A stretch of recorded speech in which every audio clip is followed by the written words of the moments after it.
నమస్తే. నేను మీ అశ్విని కుమార్. నీట్ ఫలితాలు వచ్చేసినాయి. విద్యార్థులంతా కూడా ఆ ర్యాంకులు సాధించిన వాళ్ళ ఆనందంలో ర్యాలీలు మునిగి తేలుతున్నారు. ఇంకో పక్క మనం చూస్తూనే ఉన్నాము, జంతర్ మంతర్ దగ్గర ప్రొటెస్టు, నీటు, ధర్మేంద్ర ప్రధాన్ రాజీనామా చేయాలి, ఇవన్నీ కూడా మనం చూస్తూనే ఉన్నాము. నీట్లో 2వ ర్యాంక్ వచ్చిన బన్సాల్ మాట్లాడుతూ మొదటిసారి లీక్ అయినప్పుడు బాధపడ్డాను, కానీ తర్వాత పాజిటివ్గా ఆలోచించా. ప్రొటెస్ట్లు ఎందుకు వెళ్ళటం, ప్రొటెస్ట్కి ఇంట్లో ఉండి స్కోర్ని ఇంప్రూవ్ చేసుకుందామని అదే మోటివేషన్తో చదివి ముందుకు వచ్చాను. 706 నుంచి 715కి మార్కులు పెంచుకోగలిగా. నెగిటివ్ని పక్కన పెట్టి గోల్పై ఫోకస్ చేశారు. ఇది ర్యాంకులు సాధించిన వాళ్ళ మనోభావాలు. ఇవంతా కూడా చాలా షాకింగ్ ఫ్యాక్ట్స్ అన్నీ బయటపడుతున్నాయి. పదే రిపీట్గా చెప్పాలి, ఇది నీట్ గురించి కాదు ఉద్యమం అంతా, లేదు ధర్మేంద్ర ప్రధాన్ రాజీనామా కాదు, పూర్తిగా రాబోయే బిల్లుల గురించి. అందులో ముఖ్యమైన బిల్లు ఎఫ్సిఆర్ఏకి సంబంధించింది. ఇందులో విదేశీ శక్తులు ఉన్నాయని నేను ఒక ముందు వీడియోలో పెడితే ఒక ఆయన కామెంట్ పెట్టారు, మీరు ఎప్పుడో కూడా బీజేపీ మీదకి వచ్చినప్పుడు విదేశీ శక్తులు అంటూ కూడా తప్పించుకుంటానికి ప్రయత్నిస్తారని. సాక్ష్యాలు, ప్రూఫ్స్ అన్నీ కూడా బయటపడుతున్నాయి. షాకింగ్ ఫ్యాక్ట్స్ అని చెప్పచ్చు మనం. అందులో ముఖ్యంగా జంతర్ మంతర్కి బంగ్లాదేశ్, ఖతార్కు అక్కడి నుంచి కూడా స్విగ్గీల్లో వీటిల్లో అక్కడ ప్రొటెస్ట్ చేస్తున్న వాళ్ళందరికీ ఫుడ్లు స్పాన్సర్ చేయటము, అమెరికా వాళ్ళు వచ్చి అమెరికన్స్ భారతదేశంలో జరుగుతున్న ప్రొటెస్ట్లకి మద్దతు తెలపటం ఏంటి, అది కూడా నీట్ ఎగ్జామ్ వంకతో చేస్తున్న ప్రొటెస్ట్కి. అక్కడ ప్రొటెస్ట్లో మోడీకి వ్యతిరేకంగా వీళ్ళందరూ స్లోగన్స్ ఇవ్వటం ఏంటి, పూర్తిగా అమెరికన్స్.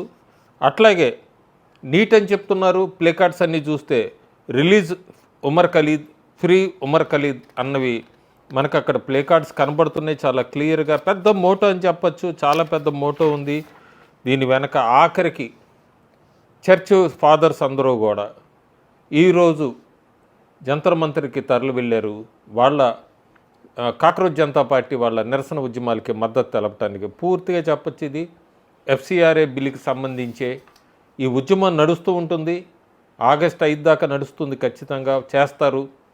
ఎవరు స్పాన్సర్ చేస్తున్నారో తెలియదు, కానీ ట్రక్కుల్లో బ్లాంకెట్లు, అలాగే ఫుడ్ ప్యాకెట్స్ ఇవన్నీ వస్తూనే ఉన్నాయి అక్కడ వాళ్ళు చేస్తున్న వాళ్ళందరికీ కూడా. పూర్తిగా ఇది ఆగస్టు 5, ఆ తర్వాత ఆగస్టు 15 టార్గెట్. ఆగస్టు 15 టార్గెట్ అన్నది ఖలిస్తానీ టెర్రరిస్ట్ పన్నున్నే డైరెక్ట్ స్టేట్మెంట్ ఇచ్చాడు, కోట్ల రూపాయలు ఫండ్ చేస్తాను, మీరు ఉద్యమం చేయండి అని. పదే అమెరికా పేరు ఎందుకు వస్తుందంటే బాగా గుర్తుపెట్టుకోవాలి.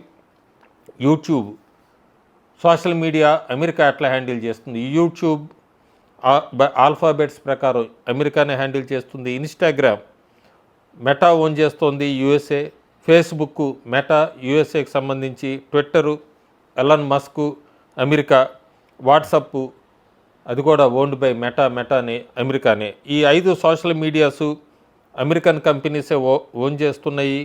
వీళ్ళందరూ కూడా బిగ్ టెక్ అని పిలవచ్చు. ఈ బిగ్ టెక్ ఇదంతా కూడా కంట్రోల్ చేసేది సిఐఏ, అట్లాగే డీప్ స్టేటు. పూర్తిగా ఈ సారస్ కంట్రోల్ చేస్తున్నాడు.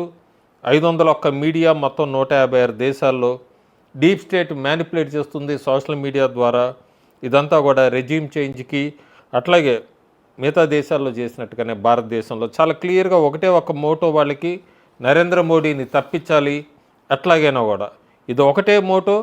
ఈసారి మనం ఈ ఉద్యమం ద్వారా తప్పించలేకపోతే ఇంకెప్పటికీ సెకండ్ ఛాన్స్ ఉండదు. పూర్తిగా జార్జ్ సోరోసు, చైనా, కాంగ్రెస్ ఇవంతా కూడా సర్కిల్ కంప్లీట్ అవుతుంది. పూర్తిగా వీళ్ళందరూ మోటో నరేంద్ర మోడీని ఓడించాలి, ఇవన్నీ అని తప్పించాలి. ఎట్లాగైనా ఉద్యమం చేసైనా సరే. అందుకే పార్లమెంటు దగ్గర ఒక వర్గం ధర్నా అంటుంది, జంతర్ మంతర్ దగ్గర ఒక వర్గం పోలీసుల మీద దాడికి దిగుతుంది, ఇంకొక వర్గం తరలిరండి ఢిల్లీకి అంటూ కూడా వాళ్ళందరూ పిలుపునిస్తారు. డైలీ పనిచేసే కూలీల్ని వీళ్ళందరినీ కూడా, అసలు నీట్ అంటే ఏంటి తెలియని వాళ్ళందరినీ కూడా జంతర్ మంతర్ దగ్గరికి తరలిస్తున్నారు. పూర్తిగా మనం చూస్తే అసలు రాహుల్ గాంధీ ఏమాత్రం ప్రతిపక్ష నాయకుడిగా కూడా నిలబెట్టుకోలేడు రాబోయే రోజుల్లో. రాజ్యాంగపరంగా ఎక్కడా కూడా గెలిచే అవకాశం లేదు. రాజ్యాంగపరంగా గెలిచి ప్రధానమంత్రి అయ్యే అవకాశం కూడా ఎక్కడా కనబట్టలేదు. అందుకే ఆయన ఉద్దేశం ఏంటి, నేపాల్లో లాగా అట్లా బంగ్లాదేశ్లో లాగా ఏమన్నా ప్రధానమంత్రి అవుదామన్నా. ఎందుకంటే ఫ్యాక్ట్స్ చూస్తే రాహుల్ గాంధీ పెద్ద కారణం కోసమే నేను సీజేపీ వాళ్ళకి హింసకు మద్దతు ఇస్తున్నానని అంటున్నాడు ఆయన. ఆయన చెప్తున్న పెద్ద కారణం ఏంటంటే, నేను విద్యార్థుల కోసం పోరాడుతున్నాను, నాకు పేపర్ లీకులు వద్దు, ఒకవేళ పేపర్ లీకులు జరిగితే ప్రభుత్వం దిగిపోవాలి, విద్యాశాఖ మంత్రి రాజీనామా చేయాలి, మరియు సీజేపీ ఏం తోస్తే అది చేయడానికి అనుమతించాలి. ఆయన స్టేట్మెంట్స్ ఎలా ఉన్నాయంటే ఇట్లా దారుణంగా ఉన్నాయి. నిజానికి సీజేపీ అనేది అభిజిత్ దీప్కి అనే ఒక పిరికివాడి నాయకత్వంలో నడుస్తున్న ఒక హత్యాయత్నపు గుంపు అని చాలా క్లియర్గా చెప్పచ్చు మనం.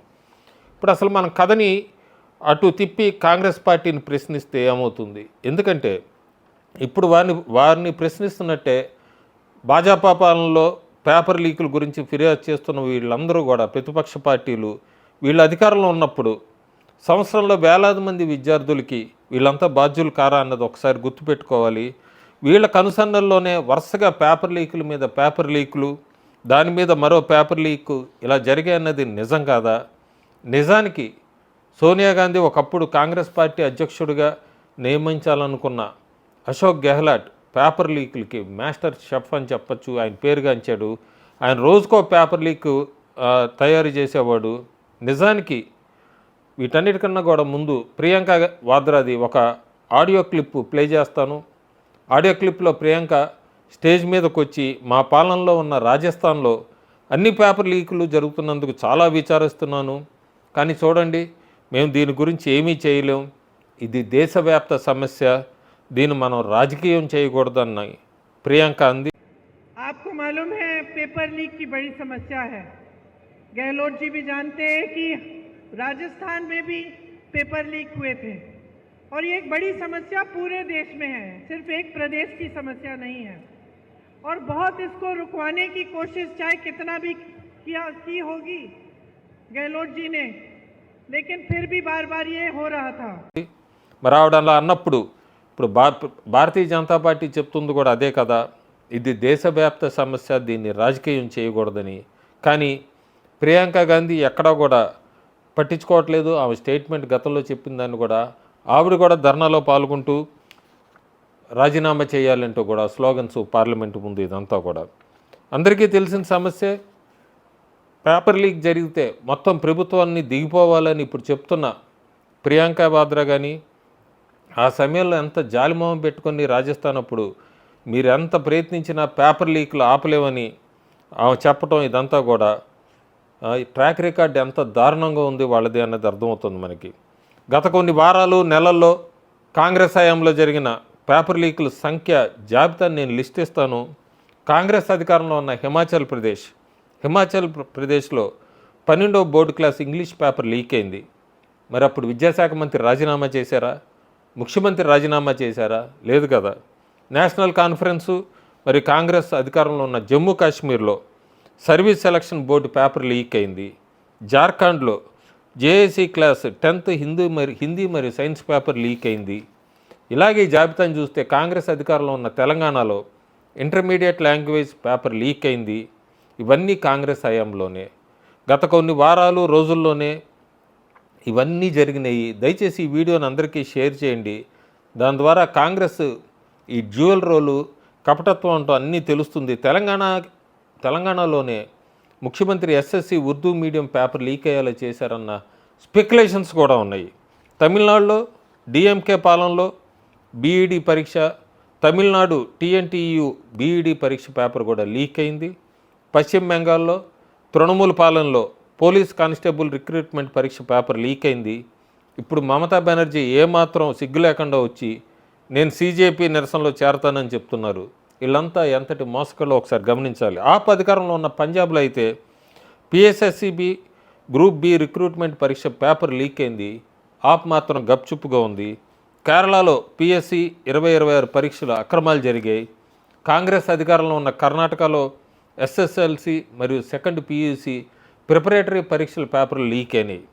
మరి ఇప్పుడు వారు ఏం చెప్తున్నారంటే ఇదిగో ఈ మీడియా అంతా కూడా ఈ వీడియో చేస్తున్న వాళ్ళంతా చాలా చెడ్డవాళ్ళు, మమ్మల్ని ఇబ్బంది పెట్టి విషయాల గురించే మాట్లాడుతున్నారు అని అక్కడే ఆపుతున్నారు తప్ప నిజంగా వాళ్ళు పేపర్ లీకులు మంత్రగాళ్ళని, పేపర్ లీకులను అరికట్టడంలో పూర్తిగా విఫలమయ్యామని వాళ్ళు ఎక్కడా కూడా ఒప్పుకుంటాం మనం చూడలేదు కూడా. వీళ్ళు వరుసగా ఎన్నికల్లో ఓడిపోతున్నంత మాత్రాన భారతదేశంలో ప్రభుత్వాన్ని పడగొట్టాలని అనుకుంటున్నారా అన్న సందేహం కూడా ఉంటుంది. ఎందుకంటే నేను అడిగిన ప్రశ్ననే ఇప్పుడు ప్రజలు అడగటం ప్రారంభిస్తున్నారు. కాంగ్రెస్ అడగాలి, రాహుల్ గాంధీ అడగాలి. రాహుల్ గాంధీ ఈ హంతక కాక్రోచ్ జనతా పార్టీ ఏం చేయబోతోంది, సిఏఏకి ముందుగానే ఎలా తెలిసింది, ఇదంతా కూడా దేశం తెలుసుకోవాలనుకుంటోంది. ఈ హింసకు సంబంధించిన విజువల్స్ యూట్యూబ్లో బ్లాక్ చేయొచ్చు, వీలైతే కొన్ని పెడతాను. ఈ చూశాక కూడా మిమ్మల్ని మీరు ప్రశ్నించుకోండి. ఈ గందరగోళం, అరాచకం ఇదంతా చూసి రాహుల్ గాంధీ సంతోషిస్తున్నారా? ఈ అరాచకం తప్ప ఈ అరాచకమే తనని ప్రధాని చేస్తుందని ఆయన భావిస్తున్నారా? ఇవన్నీ దాదాపు 100 ఓటములతో ఈ అవకాశం నుండి చాలా దూరంలో ఉన్నారు రాహుల్ గాంధీ. కాబట్టి నేపాల్ ఫార్ములాను భావిస్తున్నా దాన్ని భారతదేశం మీద మాత్రం ఉపయోగించొద్దు దయచేసి. ఎందుకంటే నేపాల్ అంటే ముందే చెప్పాను నేపాల్ అంటే భారతదేశం కాదని. సిజేపీకి సంబంధించి వారికి నిధులు ఎవరిస్తున్నారో వారు బహిరంగంగా చెప్పాలి, ఖచ్చితంగా బయటకు వచ్చి. ఎందుకంటే ఎవరో 3 చాలా ప్రభావవంతమైన కార్పొరేట్ ఇన్ఫ్లుయెన్స్ క్యాంపెయినర్లను ఉపయోగిస్తున్నారు. భారతదేశంలో హింసని వ్యాప్తి చేయడానికి ప్రయత్నిస్తున్న ఈ ఇన్ఫ్లుయెన్సర్ మార్కెటింగ్ కంపెనీలని నడుపుతున్న వాళ్ళని కేంద్ర ప్రభుత్వం గుర్తించాలి. ఆ కంపెనీ యజమానుల్ని ఖచ్చితంగా జైల్లో పెట్టాలి. ఎందుకంటే సిజేపీతో కలిసి పనిచేస్తున్నామని చెప్పుకుంటూ ఒక్కొక్క ఇన్ఫ్లుయెన్సర్కి దాదాపు 65,000 రూపాయలు చెల్లిస్తూ మన భారతదేశాన్ని తగలేయాలని చూస్తుంటే ఈ దేశం ఆ ఇన్ఫ్లుయెన్సర్ని వేరేలా చూస్తుంది. ఇవన్నీ చూసుకున్నాక మనం కాక్రోచ్ జనతా పార్టీలో ఒక్కొక్క లుసుగులు ముసుగులు బయటకు వస్తున్నాయి. భారతదేశాన్ని రక్షిస్తానని చెప్పి వచ్చిన వ్యక్తి పిచ్చివాళ్లాగా డ్యాన్స్ చేస్తున్న విజువల్స్ మీరు చూడగలరా? ఆయన డ్యాన్స్ చేస్తున్నాడు. ఆయన పేరు దాహియా. ఆయన జర్మనీలో కూర్చొని భారత్కి వ్యతిరేకంగా విషం కక్కే ధ్రువరాతితో కలిసి పనిచేశాడు. బహుశా ఇప్పటికీ పనిచేస్తున్నాడేమో డౌటే. ఇప్పుడు సిజేపీ వ్యవస్థాపకులు ఒకరినొకరిని తొలగించుకుంటున్నారు. లోపల పూర్తి గందరగోళంగా ఉంది. ఈ దాహియాతో మొదలైంది. ఒక్కొక్కరు కూడా ఈ డీప్ స్టేట్ డిస్కు, ఈ వ్యక్తి సిజేపీ వ్యవస్థాపకుడు, వీళ్ళందరూ కూడా మోసపూరిత మోసగాళ్ళు. ఇటీవల జరిగిన పేపర్ల లీక్ల సుదీర్ఘ జాబితాని నేను మీకు చాలా క్లియర్గా ఇచ్చాను. ఈ డీప్ స్టేట్ డీప్కేకి, పిరికివాడైన డీప్కేకి ధైర్యం లేదా? నిజంగా నైతికత ఉంటే రేపు స్టేజ్ మీద నిలబడి తమ హయాంలో జరిగిన పేపర్ లీకులకి బాధ్యత వహిస్తూ కాంగ్రెస్ నేతలు, నేషనల్ కాన్ఫరెన్సు, అట్లాగే లెఫ్ట్ నేతలు, జార్ఖండ్ ముక్తి మోర్చా నేతల్ని, తృణమూల్ నేతల్ని, డిఎంకే నేతల్ని వీళ్ళందరినీ రాజీనామా చేయాలని అడగమనండి. ఆయన అలా చేయగలడా? ఆయన అలా చేస్తాడని అయితే నేను అనుకోవట్లేదు. ఎందుకంటే వారిని నిలదీయాల్సిన సమయం వచ్చింది. నిలదీయండి, నిజాలతో వాళ్ళని పూర్తిగా నిలదీయండి, నిజాలతో ఖచ్చితంగా నిలదీయండి. ఇదంతా కూడా ఇన్ని జరిగినాయి. ఎప్పుడు కూడా మనం ఒకసారి గతం చూస్తే కూడా 76 మంది నక్సల్స్, 76 మంది జవాన్లని ఈ నక్సల్స్ బాంబులు పెట్టి చంపేసినప్పుడు కూడా, చిదంబరం హోంమంత్రిగా ఉన్నప్పుడు కూడా బీజేపీ ఎప్పుడు చిదంబరాన్ని రాజీనామా చేయమని లేదు. చిదంబరం నువ్వు రాజీనామా చేస్తే అది నక్సల్స్ విజయం అవుతుంది, కాబట్టి రాజీనామా చేయొద్దని అప్పుడు ప్రతిపక్షంలో ఉన్న బీజేపీ చిదంబరాన్ని రాజీనామా చేయమని ఎక్కడ కూడా గోల పెట్టలేదు. ఇలాంటి మోరల్స్ని దేశం మీదకి వచ్చినప్పుడు ఫాలో అవ్వాల్సిన అన్ని పార్టీల మీద ఉంది. దౌర్భాగ్యం ఏంటంటే పూర్తిగా విడిపోయింది భారతదేశం. ఒకటి, ప్రతిపక్ష పార్టీలు చాలామంది కూడా విదేశీ శక్తులతో కలిసి నరేంద్ర మోడీని, భారతదేశాన్ని డీస్టెబిలైజ్ చేయడానికి ప్రయత్నిస్తున్నారు. ఇంకొక నెల రోజులు ఈ ఉద్యమం ఖచ్చితంగా నడుస్తుంది ఆగస్టు 15 తర్వాత. ఆ తర్వాత చల్లారి మళ్ళీ ఉత్తరప్రదేశ్ ఎన్నికలే వాళ్ళకి టార్గెట్. దయచేసి ఈ ట్రాపుల్లో పడకండి. Thank you.